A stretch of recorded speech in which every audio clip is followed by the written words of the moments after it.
Panginoon sa ating mga puso't kaisipan, ang kanyang mapagpalang salita, mga minamahal. Ito pakalangisan ng ating pinakamamahal na Panginoon sa Kristo. Samahan po ninyo ako sa maikling pananalangin. Praise the Lord! Hallelujah!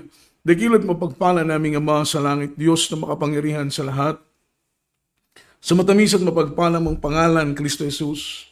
Pangalan na ibinigay sa silong ng langit, ibabaw ng lupa, na siyang sukat lamang naming ikaligtas. Your name is above in every other name. There is Jesus. There is power, there is hope, there is healing, salvation, redemption in thy name. We believe in thee, we trust in thee, there is Lord. Leading prayer for beloved Honorable Pastor, in the mighty name of Jesus, sama-sama naming sinasaway, ginagapos, mahal na Panginoon, anumang demonyong hadlang sa aming pakikinig. Anoint thy words, there is Jesus, put the words in my mouth, in the mighty name of Jesus. Hallelujah! Hallelujah! Praise the Lord, praise the Lord. Purihin at luwalhatiin po ang kanyang dakila at banal na pangalan, minamahal at sa gabing ito, mga minamahal, bago pong lahat, all the glory, honor, worship, and thanksgiving only belongs to Lord Jesus Christ, our dearest Savior, and give double honor and respect to our dearly beloved and honorable pastor, assistant pastor, honorable pastor, beloved evangelist Wilde Estrada Olmeda, the in-time prophet of our loving God, the man of God, and we always cherish the loving memories and blessed teachings, golden teachings of our dearly beloved assistant pastor, dear beloved children, whole blessed Almeida family, sa mga nakapatmanugang ng ating mahal na pastor, at sa lahat po mga minamahal ko ng ating webcast viewers around the globe na patuloy pong umaantabay at sumusubaybay sa banal na gawain ng ating mahal na Panginoon, sa lahat po ng ating mga kapatiran in abroad, mga minamahal sa iba't bahagi ng mundo, mga minamahal na patuloy pong sumusubaybay sa banal na gawain ng ating mahal na Panginoon, sa mga kapatiran po natin, mga minamahal sa dako ng Sabah, Malaysia, sa dako ng China, sa dako ng Singapore, sa dako ng Australia, sa dako ng Italy, mga minamahal, maging sa dako ng Thailand, at maging sa dako po minamahal ko ng Saudi Arabia, sa dako ng Al-Quban, Kuala Lumpur, mga minamahal, at maging sa dako ng Cambodia, sa dako ng New Jersey, sa dako ng Grand Ferry, maging sa dako po mga minamahal ko ng Canada, sa iba't ibang bahagi ng Canada, mga minamahal, at sa lahat ng ating mga kapatiran, mga minamahal, na mga OFW, mga seafarer po, mga minamahal na tanging sa barko lamang po sumusubaybay ng ating banal na programa, at maging mga minamahal dito po sa bansa ng Pilipinas mula Luzon, Visayas at sa buong Mindanao, dito po sa dako ng Mindanao, sa ating pong mga Muslim brothers po, mga minamahal, at sa lahat ng ating minamahal na mga nearby outreaches, mga minamahal, ang Diyos pong magpala sa ating lahat at ang kapayapaan ng ating mahal na Panginoon ang siyang maghari sa ating puso at sa ating kaisipan. Magandang gabi po, minamahal sa inyo pong lahat, at araw po o gabi ng Sabado, tayo po ay narito muli, mga minamahal live, na patuloy pong ipinapangaral ang salita ng ating mahal na Panginoon para po sa ating karagdagang karunungan, kaalaman at pangunawang espiritual. Ang ating layunin dito ay hindi po itaas ang tao, kundi luwalhatingin ang dakila at banal na pangalan ng ating pinakamamahal na Panginoon. Ang programang ito, mga minamahal, ang ating tanging asam ay maihatid ang salita ng Panginoon, ang ebanghelyo ng Diyos, mga minamahal, sa mga taong hinahanap ang ating pinakamamahal na Panginoon. At para po sa ating mga mananampalataya ay karagdagang karunungan, kaalaman, mga minamahal, para po sa banal na salita ng ating pinakamamahal na Panginoong Kristo. At sa oras nito, mga minamahal, ihanda po natin ang ating pong mga ballpen, ang ating pong mga papel, ang ating pong mga Biblia. Lalatigit sa lahat, ihanda po natin ang ating pong mga sarili. And let's talk about the topic, does God allow separation of marriage? Does God allow separation of marriage? Mga minamahal, pinapahintulutan ba ng Diyos ang paghihiwalay, mga minamahal ko, ng mag-asawa? Ito po ay mga minamahal, interesting na topic po, mga minamahal, sapagkat napakaraming mong mga cases ngayon, not only in our nation but also all over the world, na talagang winawasak, sinisira ng kaaway, minamahal ko, ang pag-isa, mga minamahal ko, ng mag-asawa. Ang sabi pa nga ng ating pinag-aaralan, one of the very agenda of Satan, mga minamahal, in our time is to destroy the union of marriage. Isa po sa mga minamahal pangunahing misyon ng kaaway, isang agenda ng kaaway, mga minamahal, nasirain, mga minamahal ko, yung union of marriage. Yung union ng marriage, mga minamahal, Diyos ang nagbubuklo nito. Diyos ang nag-iisa nito. Ngunit ito'y gustong sirain, mga minamahal ko ng kaaway. That's why, mga minamahal, many several nation, mga minamahal in our time, na kanila pong linilegalize, mga minamahal ko, yung divorce, that is separation of marriage. Divorce is a separation of marriage. Ang sabi ng definition ng divorce, mga minamahal, is a formal ending of marriage. Mga minamahal, yung divorce na po ay formal ending of marriage. Many nations, mga minamahal, na kanila pong linilegalize ang paghihiwalay, mga minamahal ko, ng mag-asawa, which is, mga minamahal, ayon po sa kalooban ng mahal na Panginoon, ito po ay taliwas, ito po ay komplikado, sapagkat sabi ng Biblia, ang pinag-isa ng Diyos ay hindi nararapat na paghiwalayin, mga minamahal ko, ng tao. Ang sabi dito, a divorce is a formal ending of marriage. If you got a divorce, that means the marriage is officially over. Mga minamahal, marami pong mga mag-asawa sa ibang bansa, mga minamahal, sapagkat sa kanila pong bansa ay ipinahintulot na po ang paghihiwalay, yung separation of marriage. Pinahintulutan na po, mga minamahal ko, yung paghiwalay ng mag-asawa. Kaya ito po, mga minamahal ko, ay naging legal sa kanila pong mga bansa, which is, mga minamahal, in our own nation, mga minamahal, sa bansa ng Pilipinas, tayo po ay blessed among the blessed. Bakit po, mga minamahal, sa ating bansa ay hindi po ipinapahintulutan, mga minamahal, ang paghiwalay ng mag-asawa. Kaya ang sabi dito, mga minamahal, in their nation, if you got a divorce, pumasa ka at pahintulutan ka ng gobyerno, ng kanilang gobyerno, mga minamahal, sa legal separation of marriage, that means the marriage is officially over. Ibig sabihin, tapos na ang inyong pag-aasawa. At ang sabi nito, it leaves both parties free to marry. Mga minamahal, kapag pahintulutan kayo, mga minamahal, regarding in your own allegation, na kayo po ay magpapasa, mga minamahal, at magsasampa ng mga minamahal divorce, separation of marriage, at kapag ito po ay pahintulutan, mga minamahal, ng isang bansa, ang ibig sabihin nito, mga minamahal, ay meron na po kayong karapatan, mga minamahal, na mag-asawa uli. It is the process of terminating a marriage or marital union. Mga minamahal, ito po isa sa mga proseso, mga minamahal, para ma-terminate, amen, yung marriage contract. Siyempre, mga minamahal, mag-aasawa ka. To legalize, mga minamahal, the marriage, meron pong tinatawag na marriage contract, mga minamahal. Amen? Actually, yung marriage contract na yan sa ating bansa, mga minamahal, yan po ay lifetime, mga minamahal, because marriage is a lifetime commitment. Kaya nga po, mga minamahal, sa ating church, palagi pong ipinipreach, palagi pong dinidiscuss, mga minamahal, ipinapaunawa sa ating pong mga kabataan, sa mga binata at sa mga dalaga na nas tamang edad na po at sila po ay nagpaplanong lumagay, mga minamahal, sa tahimik, lumagay sa buhay na meron pong asawa, mga minamahal, ina-advise po sila, amen, na dapat ay pag-isipan. Unang-una, nararapat ay dapat ipanalangin sapagkat ang pag-aasawa, mga minamahal, ang pagpasok sa buhay na mayroong asawa ay hindi po biro, minamahal.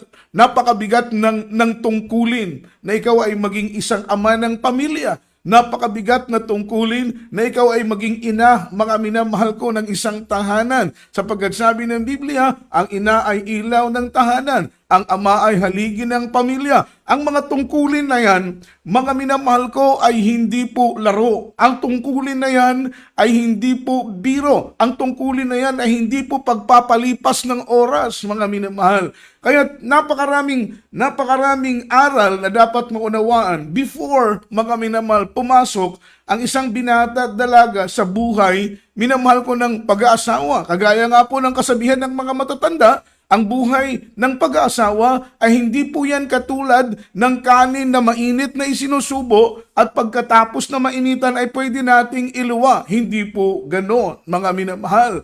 Ito po ay napaka-sensitibo, napaka-kritikal, mga minamahal, na dapat ay talagang pag-isipan, dapat ay paghandaan bago pumasok sa buhay. Mga minamahal, may asawa, dapat ay paghandaan, mga minamahal. Huwag natin iasa ang ating pag-aasawa, mga minamahal, sa ating pong mga magulang. Kaya nga po tayo nag-asawa dahil gusto natin bumukod, gusto nating magsarili. Kaya't nakakatakot at nakakalungkot sa ating panahon ngayon, napakaraming mga anak na pumapasok sa buhay ng pag-aasawa, ngunit umaasa pa rin, mga minamahal, sa kanila pong mga magulang. Amen? Ito po yung nakakalungkot, mga minamahal. Napakaraming mga cases sa ating panahon ngayon na dapat sana, bago pumasok sa buhay mag-asawa, stable na kayo. Mga minamahal, meron kayong sapat at enough na mga income or salary, mga minamahal, para po, mga minamahal, masustain yung mga daily needs, mga minamahal, ng inyong pamilya. At ang sabi rito, it is a process of terminating a marriage of marital union. Mga minamahal, marriage is, ito po ay tinatawag na holy matrimony. Ito po ay banal, mga minamahal ko, na pagbubuklod. So yung ating topiko, mga minamahal ko, ay napaka-interesting po, mga minamahal. Does God allow the separation of marriage? Pinapahintulutan ba ng Diyos ang paghiwalay, mga minamahal ko, ng mag-asawa? Ang sabi ng Malakay chapter 2 verse 16. Kaya po, mga minamahal, basahin po natin at mga minamahal, ang ating unang-unang talata. Sapagkat aking kinapupuutan ang paghiwalay. Unang sinabi ng Panginoon, sapagkat aking kinapupuutan ang paghiwalay. Sino pong nagsabi? Sabi ng Panginoon. For the Lord, the God of Israel, said that He hated putting away.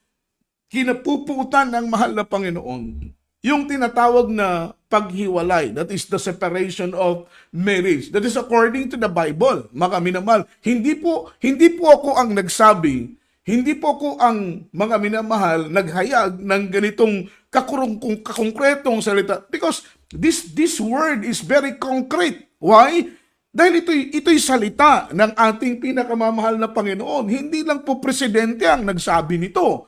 Hindi lang po, mga minamahal, mayor ang nagsabi nito. Hindi lang po governor ang nagsabi nito. Ang sabi ng Biblia, mga minamahal, ang sabi ng ating pinag-aaral, for the Lord, the God of Israel, saith that He hated putting away. Sino pong nagsabi? The Lord of Israel, the God of all nations. Mga minimalist, the God of all gods, Lord of all lords. Mga minamahal, sabi ng Biblia, Kanya pong kinapupuutan, mga minamahal, ang paghihiwalay.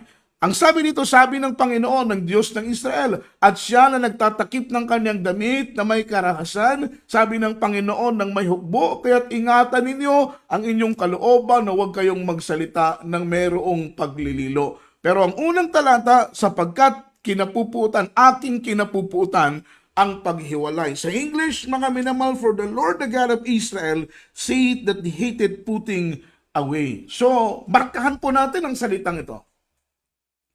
Amen? Markahan natin ang salitang ito. Nang sabi ng Panginoon, kanyang kinapupuutan ang paghiwalay. Start from the very beginning, mga minamahal. Siyempre, ang Diyos ang nagbubuklod ng isang pag-aasawa. Siya ang nagbibigay tibay, siya ang nagbabasbas, mga minamahal, kagaya po ni Eva at ni Adan. Mga minamahal, sino po ang nagbasbas sa pag-aasawa ni Eva at ni Adan? Walang iba kundi ang ating pinakamamahal na Panginoon. Sabi ng Bible, the Lord blessed them, mga minamahal. Amen? He Himself, mga minamahal, blessed them. Siya po mismo, mga minamahal, ang nagbasbas kay Eva at siya mismo ang nagbasbas, mga minamahal, kay Adan. Ang sabi ng ating pinag-aaralan, separation of marriage, mga minamahal, is only allowed for a limited number of grounds. Sa panahon po ni Moses, mga minamahal, noon pa man ay hindi na po pinapahintulutan ng ating pinakamamahal na Panginoon ang paghihiwalay, yung tinatawag na separation of marriage, yung tinatawag na divorce.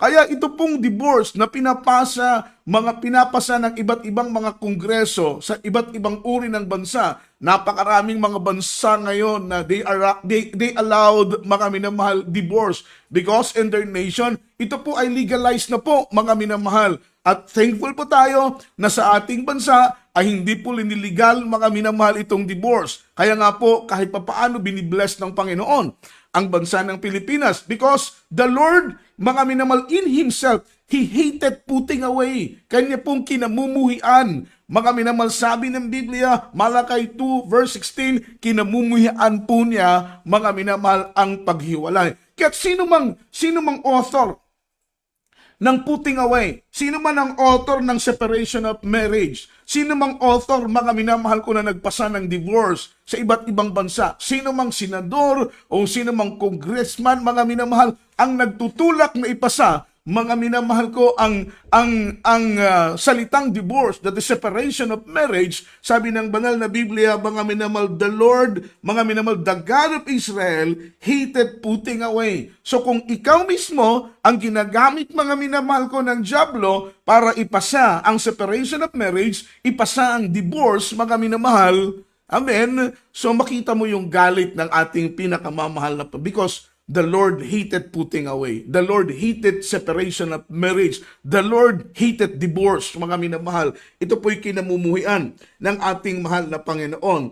Ngunit ang sabi rito, sa panahon ni Moses, dahil po sa katigasan ng puso at katigasan ng isip, mga minamahal, ng maraming mga tao, amen, dapat sana ay hindi pinapahintulutan ni Moses ng Panginoon, at alam ni Moses na hindi kalooban ng Panginoon. Ito po'y komplikado sa kalooban ng Panginoon ang paghiwalay ng isang mag-asawa. Ngunit dahil sa katigasan ng mga minamahal ko, ng mga ulo, amen, ng mga puso ng mga tao sa panahon ni Moses, pinahintulutan na lamang ni Moses, mga minamahal, ang paghiwalay na mayroon pong pirma, mga minamahal ko, sa isang papel. That is authorization, mga minamahal. Ngunit talagang, mga minamahal, ito po'y hindi ipinapahintulutan ng Panginoon. Ngunit sa katigasan nga po ng kanilang ulo, ay napilitan ng Panginoon, mga minamahal, but not, mga minamahal, in all cases.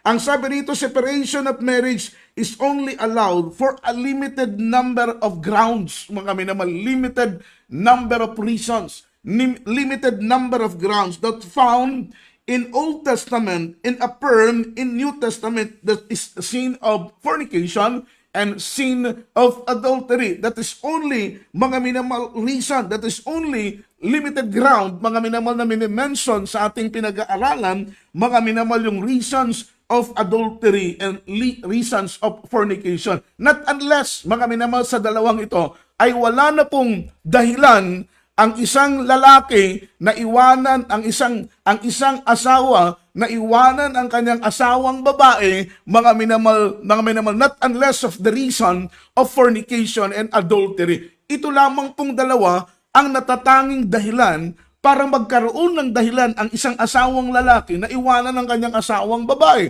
para magkaroon ng dahilan ang asawang babae na iwanan ng kanyang asawang lalaki. Only fornication and adultery. Yung tinatawag na fornication, mga minamahal, halimbawa ikaw ay may asawa at ikaw ay, mga minamahal, sumiping sa isang babae na mayroon ding asawa, that is sin of adultery. Dahil parehas kayong mag-asawa. Ngunit kapag ikaw ay binata at sumiping ka sa isang, mga minamahal, dalaga, amen, na hindi pa kayo kasal, that is sin of fornication. Amen? Dahil hindi pa nga kayo kasal, hindi pa nga kayo binasbasan, mga minamahal, wala pa kayong marriage contract, hindi pa kayo nag-file ng, mga minamahal, sa Senomar ng marriage contract, wala pa kayong pahintulot ng iglesia, wala pa kayong basbas ng iglesia, at gawin na ninyo ang gawain lamang ng isang mag-asawa na hindi pa kayo kasal, mga minamahal, yan po ay sin of fornication, at ang sin of fornication ay kasing bigat ng kasalanan ng sin of adultery. Wala pong halos pagkakaiba yan, mga minamahal. Kumbaga sa timbang, kumbaga sa bigat ng pagkakasala, ay parehas pong mabigat, mga minamahal, ang sin of adultery, at the same time, at sin of fornication. Kaya nga po, nakakalungkot, mga minamahal, sapagkat marami pong pumapasok sa pag-aasawa, mga minamahal, amen, tumatanggap po ng kasal, ngunit, mga minamahal, buntis na pala ng 3 buwan, buntis na pala ng 2 buwan, mga minamahal, nauuna ang dapat na ihuli. Ang huli, mga minamahal, ay nauuna. Amen? Dapat sana na bago pumasok o gumawa ng isang gawain, na gawain lang ng isang ng isang mag-asawa, mga minamahal, dapat ay tumanggap muna tayo ng basbas, mga minamahal ko, ng simbahan. Amen? Mag-file muna tayo, mga minamahal ko, ng papers regarding sa marriage para maligal tayo, mga minamahal na mag-asawa. Ibig sabihin, mga minamahal, tayo po ay papasa sa batas ng tao at kailangan ay makumpleto rin natin maging sa batas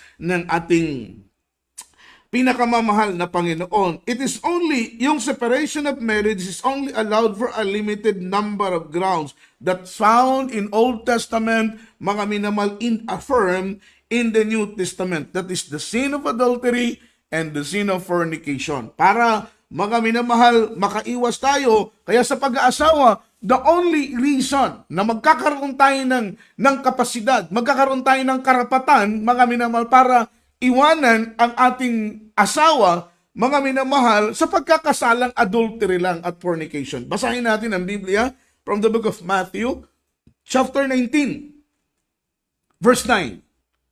Ang sabi ng Biblia, at sinabi ko sa inyo, sino mang ihiwalay ang kanyang asawang babae, o baliktarin natin, ang sino man ang kanyang ihiwalay ang kanyang asawang lalaki, liban na kung sa pakikiapid at mag-asawa sa iba ay nagkakasala ng pangangalunya. Liban na kung sa pakikiapid, not unless, sa English nga po, mga minamahal, isingit natin, balik na lang po tayo sa Tagalog.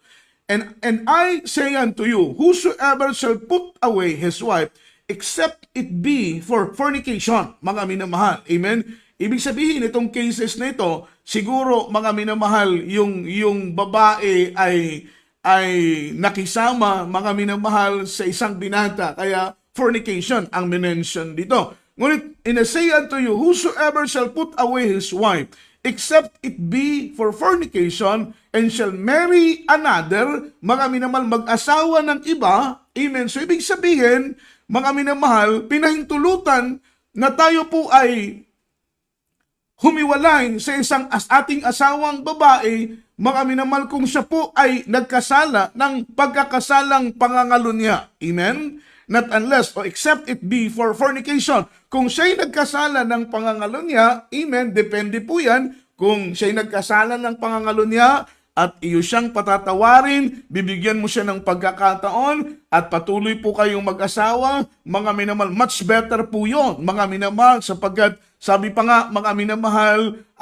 ang pagpapatawad, mga minamahal, ay talagang kinalulugdan ng ating pinakamamahal na Panginoon. Ngunit, mga minamahal, sabi ng Biblia, nagkakaroon tayo ng, mga minamahal, pagkakataon, karapatan. Amen? Ito po'y karapatan ang sinasabi ng Biblia, except it be for fornication. Kung magkasala ang iyong mister, magkasala ang iyong misis ng pagkakasalang pangangalunya, mga minamahal, ay maaari mo siyang hiwalayan. Ngunit ang sabi ng Biblia, and shall marry another, mga minamahal, committed adultery, and whoso married her, which is put away, that commit adultery. Ang sino mang, mga minamahal, maghihiwalay, dahil ang mistero, ang misis, ay nagkakasala ng pangangalunya, mga minamahal. At ang sabi ng Biblia, kapag siya po ay mag-asawa, amen, siya at ang kanyang asawa, mga minamahal, pangalawa niyang asawa, ay magkakasala ng pagkakasalang pangangalunya. Amen? So, ibig sabihin,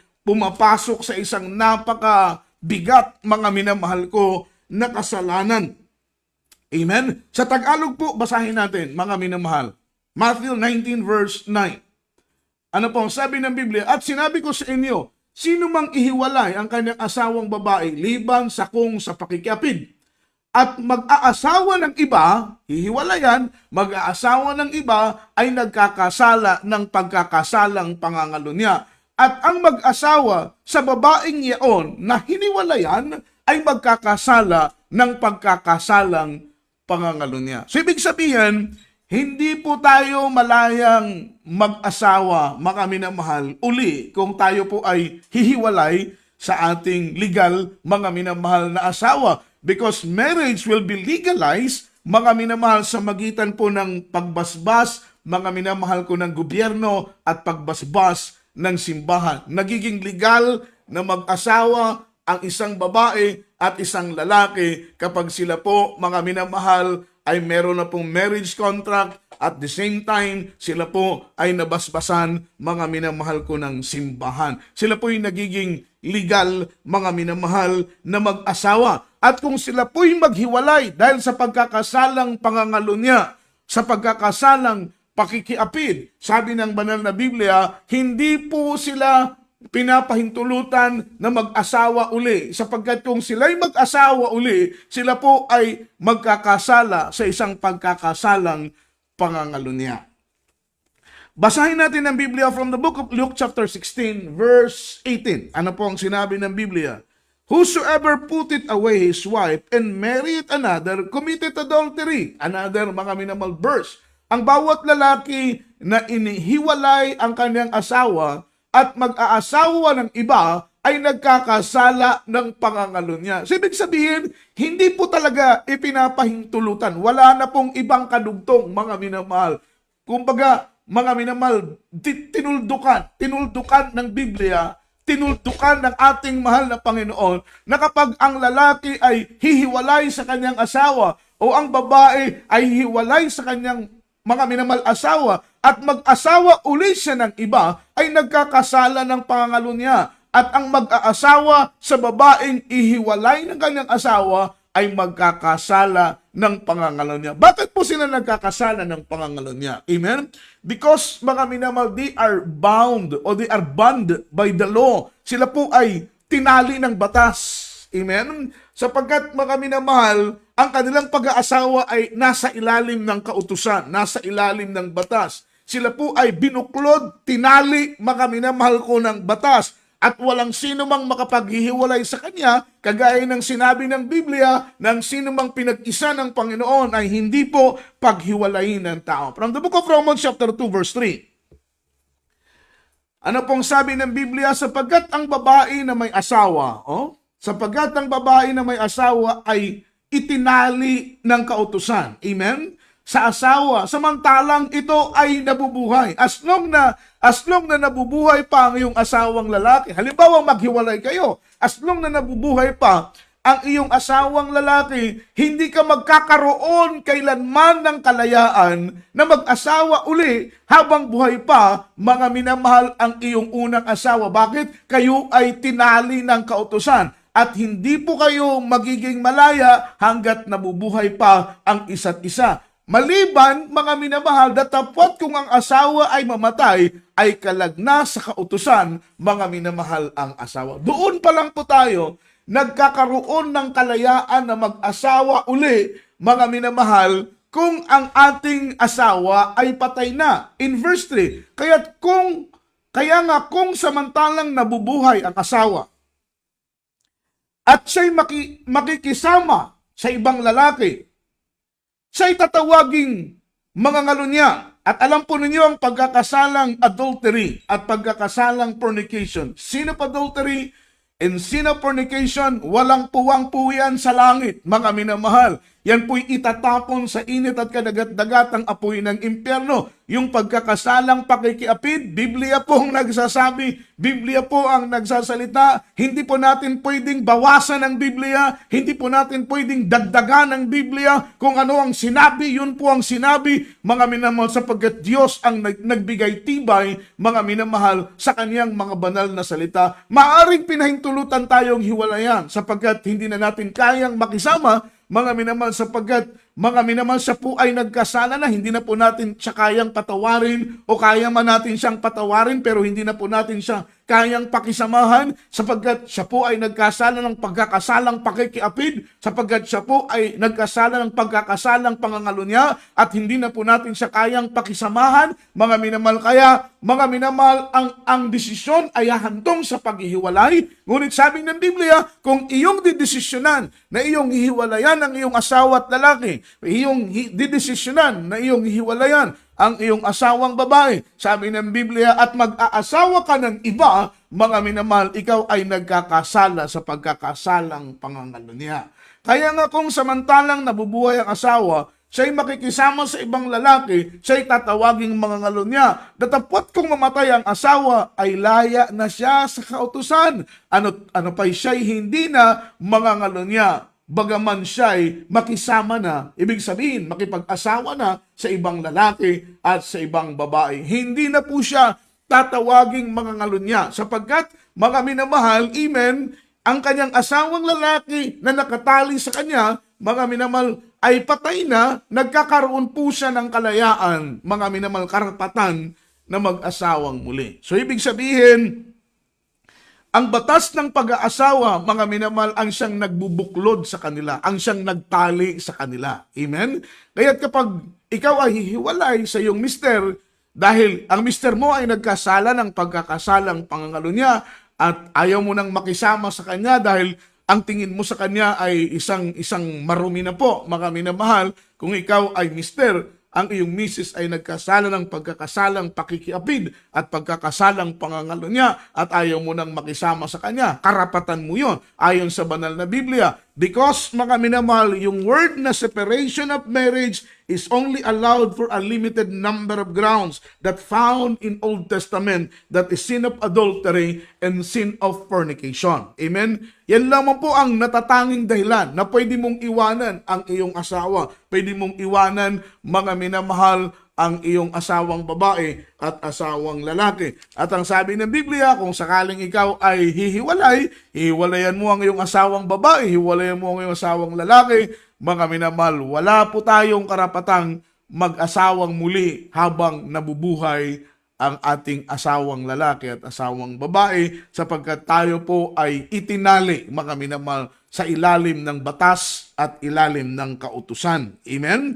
Kaya't ang sabi po rito, mga minamahal, in Matthew chapter 19 verse 3 up to verse 6, mga minamahal, last verse na po natin ito. Ang sabi ng Biblia, at nagsilapit sa kanya ang mga Pariseo na siya'y tinutokso nila at kanilang sinasabi, na ayon baga sa kautusan na ihiwalay ng isang lalaki ang kanyang asawa, mga minamahal, sa bawat kadahilanan, in many reasons. Basahin natin in English, mga minamahal, ang talatang yun. Ano pong sinabi sa verse 3? The Pharisees also came unto him, tempting him, and saying unto him, is it lawful for a man to put away his wife for every causes? Mga minamahal, sa iba't ibang kadahilanan, mga minamahal, hindi po ito pinahintulot ng Panginoon. Only adultery and fornication, yung magkaroon ka ng reasons para hiwalayan, mga minamahal, ang iyong sariling asawa. In verse 4, and he answered and said unto them, have ye not read that he which made them at the beginning made them male and female?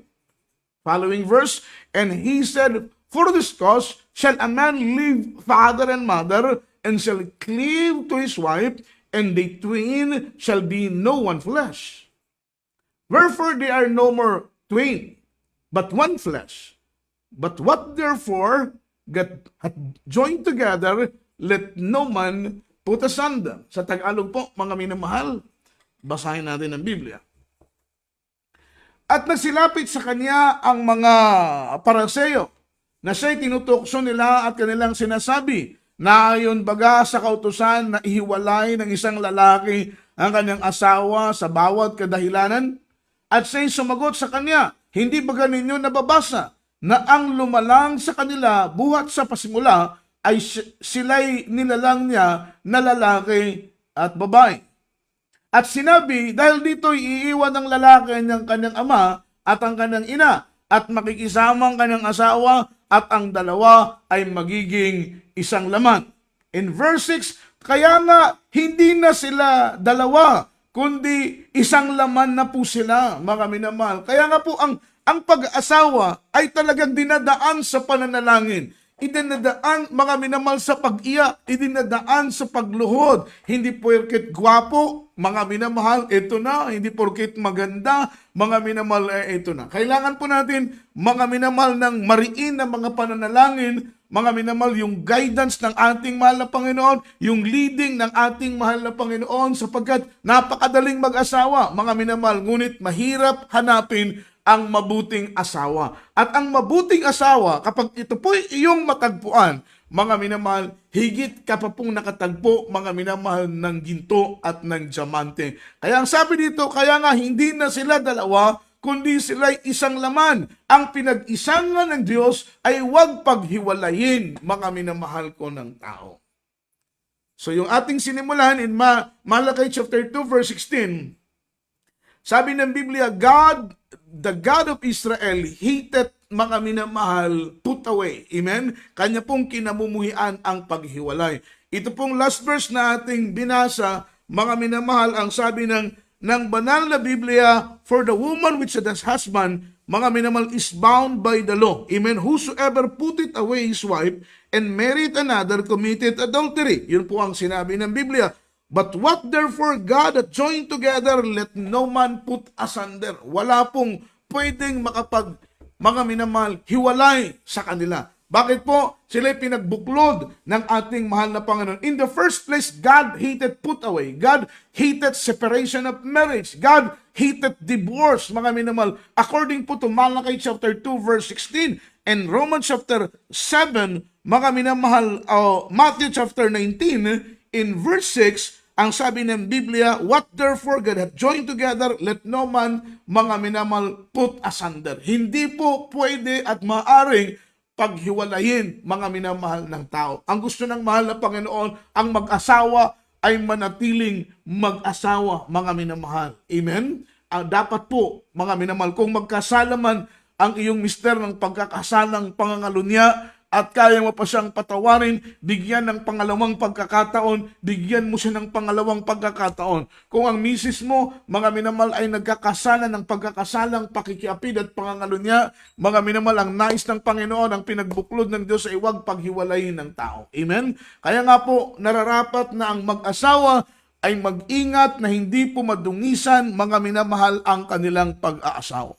Mga minamahal, sapagkat ito'y plano ng ating mahal na Panginoon. At ang plano ng kaaway, mga minamahal, ay destroying the union of marriage. Sirain, wasakin ang pag-aasawa, mga minamahal, ng isang mag-asawa. At alam po ninyo, ang sino mang magiging kasangkapan ng kaaway, mga minamahal, sa paghihiwalay ng pinag-isa at pinagbuklod ng Diyos, ay may malaking pananagutan po, mga minamahal. Unang-una, malaking pananagutan sa kanyang pamilya, malaking pananagutan sa kanyang mga anak, at lalo't higit sa lahat, malaki ang kanyang pananagutan sa ating pinakamamahal na Panginoong Hesus. Halimbawa, ikaw ang mister, mga minamahal, ikaw ang naging dahilan, mga minamahal, ng paghihiwalay ng iyong asawa, mga minamahal. At dahil sa paghihiwalay ninyong mag-asawa, may pananagutan ka sa iyong pamilya, may pananagutan ka sa iyong mga anak, at ganun din naman, may pananagutan ka sa ating pinakamamahal na Panginoon. Ikaw ang misis, ikaw ang naging dahilan ng pagkawasak ng inyong pamilya. May pananagutan ka sa iyong pamilya, may pananagutan ka sa iyong mga anak, lalo't higit na may pananagutan ka sa Diyos.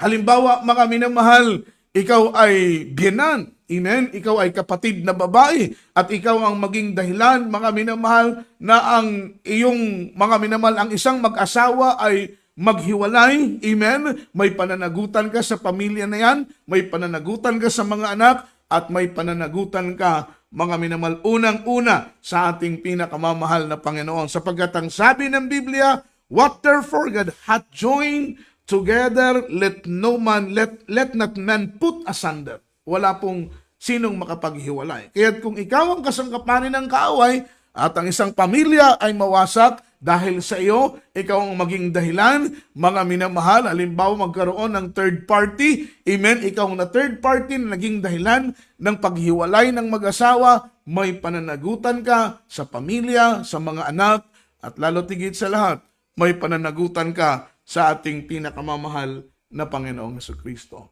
Nawalatiin po ang ating pinakamamahal na Panginoon. Salamat po sa kanyang mga banal na salita, at nawa po mga minamalang salita ng mahal na Panginoon ay nakapagbigay dagdag sa inyo pong mga pangunawa, lalong-lalo na po mga minamahal, at tunay na napakahalaga ng paglilingkod sa ating pinakamamahal na Panginoon. Dahil kapag maglingkod tayo sa mahal na Panginoon, kaya nga po sa pag-aasawa, napakainam na piliin natin, mga minamahal, yung lalaki, amen, na naglilingkod sa mahal na Panginoon. Piliin natin yung babae na mamahalin natin. Kung ikaw ay lalaki, yung babae na naglilingkod sa Panginoon. Kung lalaki ka, kung babae ka, pilihin mo yung lalaking godly, yung lalaking may alam sa salita ng Panginoon, yung lalaking may takot sa Diyos, mga minamahal, sapagkat ang lalaki at ang babae na mayroong takot sa Diyos ay mag-iingat, minamahal, na hindi magkasala. Kaya nga po mga minamahal, napakainam na tayo po ay maglingkod sa mahal na Panginoon, sapagkat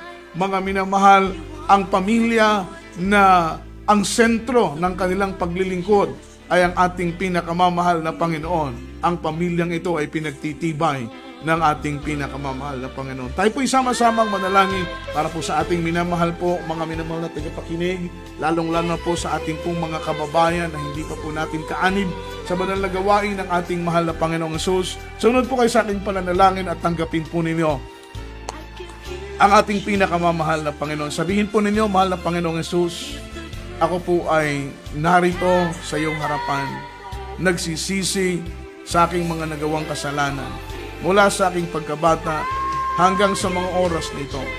Tinatanggap kita, Panginoon, na maging Diyos, Hari ng aking buhay. Isulat mo ang aking pangalan sa aklat ng buhay, kasama ng aking buong sambahayan. Sa pangalan ni Jesus, sa pangalan ni Jesus. Amen and amen. Kami po'y manalangin para sa inyo. Mapagpalang Diyos, Ama namin sa langit, makapangyarihan sa lahat. Mahal na Panginoon, idinadalangin po namin ang aming minamahal na mga kababayan sa buong bansa ng Pilipinas. Sa ibayong dagat na nakarinig ng iyong mga banal na salita. Buksan mo ang kanilang puso't pangunawa. Bigyan mo sila ng pagkakataong makilala ka at mapaglingkuran ka. Mahal na Panginoon, kahabagan mo sila. Hallelujah, maghimala ka sa kanilang buhay. Isulat mo ang kanilang pangalan sa aklat ng buhay kasama ng kanilang buong sambahayan. Bigyan mo silang pagkakataong makilala ka at mapaglingkuran ka. Mahal na Panginoon, sa pangalan ni Jesus, in the mighty name of Jesus, amen and amen. Meron po tayong 4 na reglamento ng kaligtasan. Unang-una ay ang pananampalataya. Sabi ng banal na Biblia, faith cometh by hearing and hearing by the words of God. Patuloy po na makinig ng salita ng mahal na Panginoon upang magkaroon tayo ng pananampalataya. Ang pangalawa, minamahal ko, ay ang pagsisisi.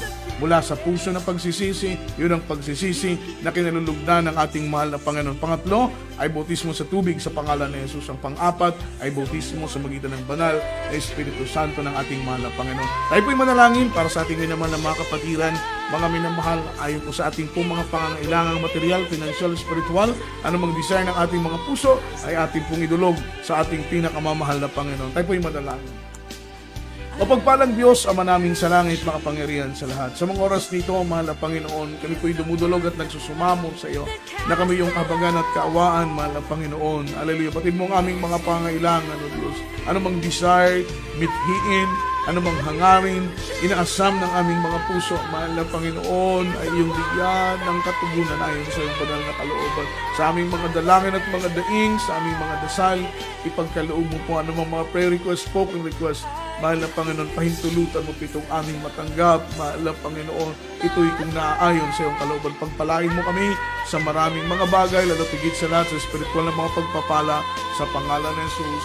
Bless us, Lord, in the mighty name of Jesus. Amen and amen. At sa point of contact ng inamahal, tayo po'y dadako sa ating mas healing, tayo po'y manalangin para po sa ating mga viewers po, mga minamahal, ilagay po ninyo ang inyong mga kamay sa ating pong mga screen ng inyong pong mga gadget at sumunod po kayo sa aking panalangin. Sabi ng banal na Biblia, the effectual fervent prayer of a righteous man availeth much. Yung mainit at maningas na panalangin ng taong matuwid ay kapaki-pakinabang po, mga minamahal. Samahan po ninyo akong manalangin, mga minamahal, at pagpalain tayong lahat ng ating pinakamamahal na Panginoong Kristo. Tayo po'y manalangin, mapagpalang Diyos, Ama namin sa langit.